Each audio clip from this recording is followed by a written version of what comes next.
I was the son of the wealthiest man in Capital City. Now that I was pushing 28 and still single, my mom finally lost her patience. She gave me an ultimatum: go on a blind date or she'd disown me. On my way to the date, I passed by a luxury boutique and spotted a watch that immediately caught my eye. I was just about to pay for it when, out of nowhere, a man barged in from behind and slapped a black card down on the counter. "I'll take this watch. Wrap it up for me," he said. I stayed calm and said politely, "Sir, I saw this watch first." However, he just scoffed and snapped back, full of arrogance. "A broke nobody like you can look but not afford it. Get lost. I'm the assistant to Ms. Jackson, the CEO of Jackson Group. In this city, if I want something, no one will fight me for it." "Ms. Jackson? Isn't that the exact woman I was supposed to be meeting for the blind date?" Without another word, I pulled out my phone and dialed her number. "Selena," I said calmly, "do you know your assistant is out here throwing your name around to bully people?" My mom had been singing Selena Jackson's praises nonstop, and I figured this was the perfect chance to see just how she handled things. If even her assistant could act so arrogantly in public, and she didn't do anything about it, that would only bring trouble down the road. However, her cold, dismissive voice came through the phone. "How I manage my assistant is none of your business. You're meddling too much." Before I could say anything else, she hung up. As the saying goes, birds of a feather flock together. No wonder her assistant was so unabashed. His boss clearly enabled it. Across from me, the guy, Leo Woodolph, was already laughing like he'd won the lottery. "What a joke. Just look at yourself, all broke and pathetic, and you actually think you can cozy up to our CEO, Ms. Jackson?" I usually kept a low profile. I dressed simply, but that didn't mean I would just let someone walk all over me. "Judging people by appearances is the dumbest thing you could do,"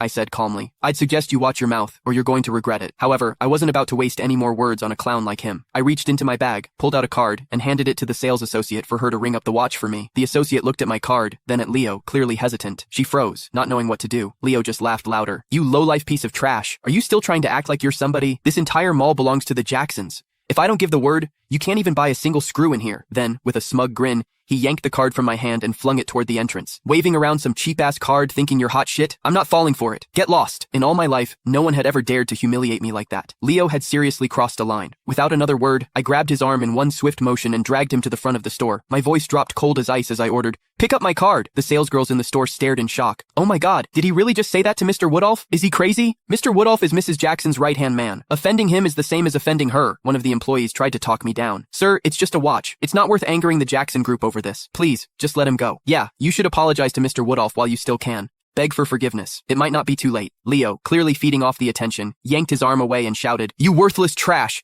Get down on your knees right now, and maybe I'll consider letting this slide. Otherwise, I hope you're ready to lose everything." Now I've seen everything. After years of seeing Mom threaten people, now it was my turn to be threatened. A cold smirk tugged at the corner of my lips as I turned to Leo. "A dog hiding behind someone else's power, huh? Even Selena wouldn't dare say something as crazy as that. And you? Who the hell do you think you are? Who are you calling a dog?" he snapped. I looked around. "You hear anyone else barking around here? You bastard!" Furious, Leo clenched his fist and threw a punch at me. I stepped back effortlessly, dodging him completely. He missed and slammed face first onto the floor. "Wow, Leo, you really committed to the role," I said. "I call you a dog,